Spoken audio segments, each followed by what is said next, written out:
en coincidencia con los números de la UCA, ayer el titular de Cáritas señaló que para muchos la cena hoy forma parte de un recuerdo. Y además habló de la insensibilidad del gobierno de Cambiemos. Vamos a hablar con integrantes de Cáritas que están en nuestros estudios, vamos a presentarlos que están aquí. Juan Pablo Gasme, responsable de Desarrollo Institucional de Cáritas, y María Lagos, responsable de Desarrollo de Recursos de Cáritas. A ver, María, el titular de Cáritas estuvo muy fuerte, muy duro con lo que dijo.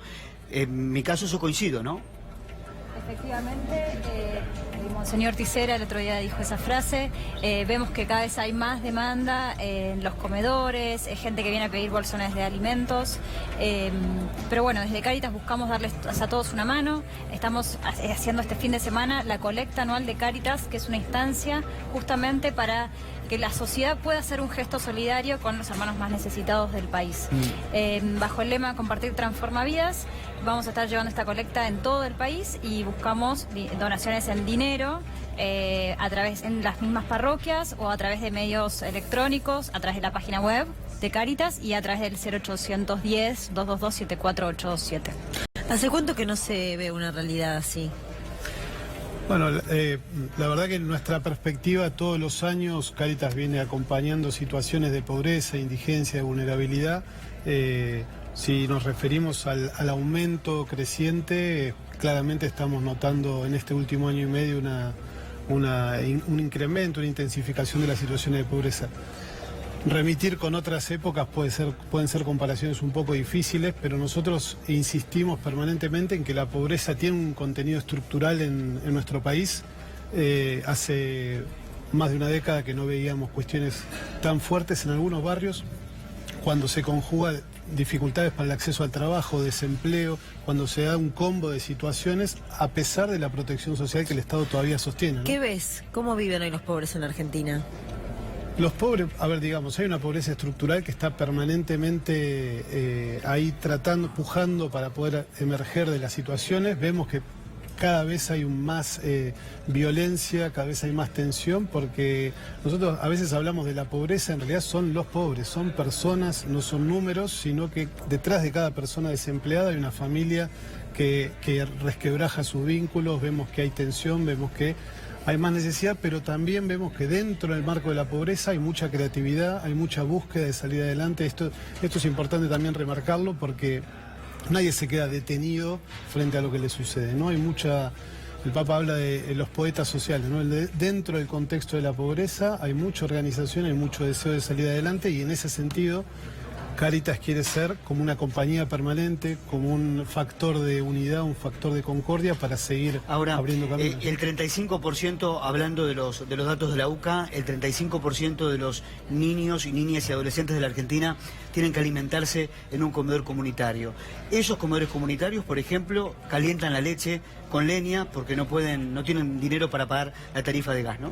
En ese sentido, claramente hay más dificultades para hacer las acciones de asistencia y protección social. Si bien el Estado intenta generar articulaciones con muchas organizaciones, con Cáritas también, lo que está sucediendo es una desproporción entre esa acción y las necesidades cada vez más crecientes, ¿no? Permanentemente en las conversaciones que hay con otras organizaciones, con otros credos y con el gobierno también, vamos señalando esto, ¿no? Que es bueno ir articulando, es buena la gestión asociada, pero esto es creciente y necesitamos como atender esta emergencia con otra impronta, ¿no? Es necesario profundizar esos caminos de trabajo. Cuando uno habla de pobreza, coincido, son pobres y son personas, y dentro de esa pobreza el número tan danino y tan doloroso que es el de los niños, que es el de los infantes. ¿Qué les dicen los chicos cuando se acercan, cuando asisten a un comedor, cuando Cáritas aparece? ¿Qué les cuentan esos chicos? Bueno, en ese sentido es muy linda la experiencia de los espacios de primera infancia que a lo largo y a lo ancho del país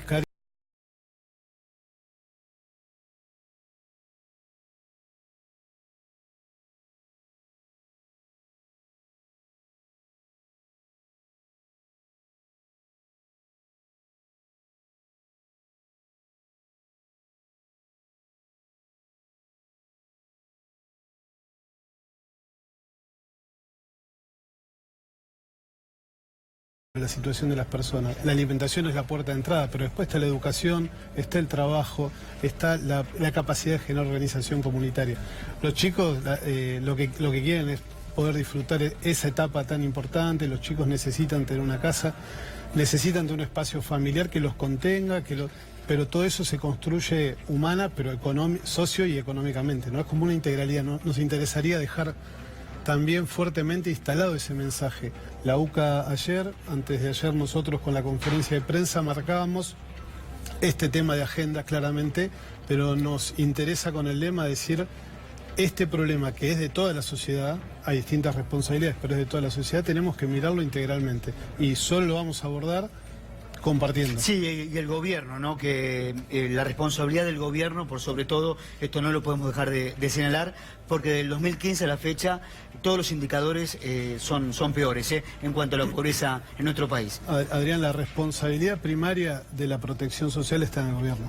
Todas las demás organizaciones que vamos como confluyendo, ayudando, facilitando y coordinando, lo hacemos con distintas motivaciones de manera autónoma y colaborativa, digamos, pero entendemos, como vos bien señalás, que la responsabilidad primaria está ahí, ¿no?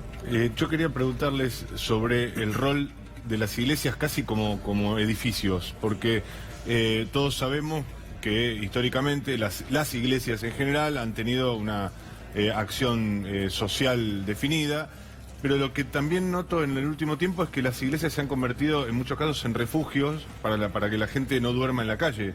No sé si esto ustedes lo han tomado, han hecho algún tipo de relevamiento, saben, por lo menos con la gente con la que uno puede hablar que generalmente habita en la calle, el primer lugar para ir a resguardarse es una iglesia, muchas veces. Mira, uno de los primeros años que el Papa Francisco empezó su tarea pastoral nos decía que a toda la iglesia, ¿no? Que teníamos que ser hospitales de campaña. No edificios muertos, ¿no? Sino hospitales de campaña, lugares donde acoger la vida tal como está, tal como viene, el dolor, especialmente, primeramente los pobres. Estamos nosotros empezando un relevamiento nacional para mapear toda la esperanza y toda la acción que hay solidaria en Argentina, en principio con Cáritas, después con otras organizaciones, pero vemos claramente el aumento de personas en situación de calle, cuantificado, eso todavía no está, pero... Sí, hay organizaciones... El gobierno porteño la sitúa en alrededor de 1 millar las personas que duermen en las calles todas las noches. Las organizaciones que se encargan específicamente de la atención de las personas que viven en situación de calle septuplican este número. Están hablando de más de 7.000 personas que todas las noches duermen y sobre todo ahora que se avecina el invierno, ¿no? Es muy probable y es preocupante para cada una de esas personas, para las personas también que no están en situación de calle pero se van mal a dormir, ¿no? A eso un poco apuntaba Monseñor Tisera cuando decía esta expresión. En ese sentido, muchas personas en situación de calle, es importante también señalar que algunas están en situación de consumo problemático de sustancias. Eso es otra de las áreas. Ahora, la colectora de Cáritas es la colectora más importante del país. En este momento de tanta crisis, que seguramente la que colabora es la clase media, ¿no? Me imagino por esta crisis se dificulta la realización de la colecta, me refiero a la recaudación, ¿no? Sí. Porque la clase media está golpeada por las medidas económicas. Sí, efectivamente, la colecta, por ejemplo, del año pasado había aumentado nominalmente con respecto al 2017, un 18%. Fue una buena colecta, pero claro, con la inflación que hubo fue del 47,6%, que estamos por debajo. Y además lo que estamos viendo es un leve cambio de comportamiento en lo que es las donaciones. Nosotros trabajamos, esta es una campaña la más importante que hacemos en el año, pero también hacemos campañas continuamente para conseguir donaciones mensuales, o sea, recurrentes, personas que donan todos los meses pues, a través de su tarjeta de crédito, por ejemplo. Y estamos viendo una leve disminución y un cambio de... se animan a donar por única vez, pero no a donar mensualmente. ¿Por qué? Porque no saben qué es lo que les va a pasar de acá al próximo mes o a los siguientes. Hay que tener en cuenta que muchos de nuestros donantes es gente de clase media, gente laburante, y que también están con dificultades económicas, que no están llegando a fin de mes, y bueno, cuando hay que recortar, se empieza a recortar por todos lados. Y en cantidad de donaciones, o sea, en cantidad de dinero puntual también hubo un... Bueno, esto es lo que digo. En realidad hubo un cambio. Se animan a donar por única vez. Sí, eso te entendí perfecto. Sí. Por única Entonces, vez, no la cantidad de gente sigue siendo la misma, o sea, vamos bien. pero cambia la metodología y eso a nosotros nos perjudica porque no nos permite tener sostenibilidad. La donación recurrente mensual es la que te da sostenibilidad porque prevés los ingresos que vas a tener. Claro. Ahora en la colecta no sabemos cuánta plata va a llegar. O sea, sabemos siempre que vamos mejorando y que va aumentando, pero no tenemos el número exacto. Esto que bien decía María, respondiendo a tu pregunta, complementándola, aumentó en términos de cantidad de dinero, en relación a la inflación disminuyó.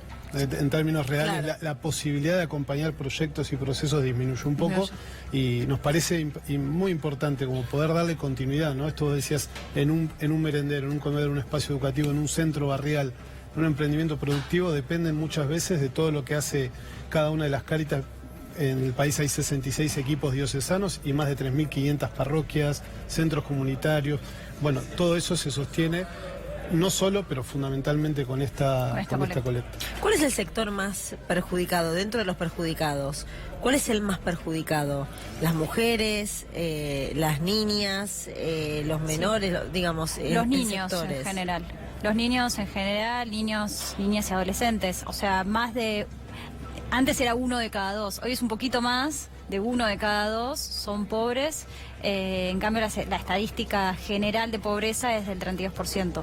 Claramente los menores de 17 años son los más perjudicados. También se diversificó, por usar un término amable, la gente que vive en la calle y también que se dedica al cartoneo, porque quizás era una postal lamentable, tristísima de ver al hombre cartoneando, pero en los últimos años lo que ha proliferado mucho son mujeres que cartonean y familias enteras que cartonean y también que viven en la calle. El tema de las familias en situación de calle es que muchos de los refugios que hay, por No ejemplo, aceptan a la familia... no aceptan a la familia completa, aceptan al hombre por un lado, al varón, y a la mujer con los hijos, pero no todos juntos. Si no se quieren separar, entonces prefieren vivir en la calle. Es decir, hay una esto, perdón, pero es una opinión. Hay como una idea del gobierno, o de los gobiernos en general, porque esto es algo bastante tradicional, de que los pobres se tienen que acomodar a sus parámetros de cómo debe ser. Es decir, vos no podés tener una familia y ser pobre. No podés quedarte con tu familia, porque evidentemente para el gobierno te tienen que separar. De hecho, tampoco pueden, aquellas personas que trabajan en las calles, que tienen sus carritos, tampoco los pueden llevar. Por eso muchas veces está esa consideración de, bueno, no, la gente duerme en la calle porque quiere, porque les ofrecen y después no aceptan. No, no es así. Nadie quiere dormir en la calle, nadie quiere dormir a la intemperie, y mucho menos en invierno. Pero si las pocas pertenencias que vos tenés, es decir, tu casa, que es el carrito que tenés al lado, no te lo dejan llevar, si no te dejan ir con tu familia. Hay gente que incluso la única familia que tiene son perros, no lo dejan ir con un perro, con la mascota. Es peor el remedio que la enfermedad, entonces. Ciertamente hay que ir buscando cada vez maneras más integrales de abordar las situaciones de pobreza, por un lado, y al mismo tiempo ir tratando de resolver las cuestiones estructurales, ¿no?, que las generan. Bueno, ahí estarán los partidos políticos, el Estado y demás, tratando de resolver estructuralmente y al mismo tiempo con los ministerios, con las organizaciones, de poder hacer un acercamiento más integral. En relación a esto que vos marcás en esta diferenciación en la calle, también es lindo destacar la organización de los movimientos populares que fueron también reconfigurando, ¿no?, las situaciones del cartoneo, organizando en distintas cooperativas de trabajo. Eso es importante. Juan Pablo, María, muchas gracias. ¿Cuándo se va a realizar este año la colecta de Cáritas? 8 y 9 de junio, o sea, sábado y domingo, este fin de semana, en todo el país. Se puede donar en capillas, centros misionales, parroquias. También en la calle va a haber un montón de voluntarios en la calle con urnas pidiendo donaciones. Hay sobres que se repartieron en colegios. Y después, a través de medios electrónicos, Bien, llamando al 0810, que si se puede poner en un zócalo, o en la página web de Cáritas. Muchas gracias por haber venido, muy amables. Muchas gracias.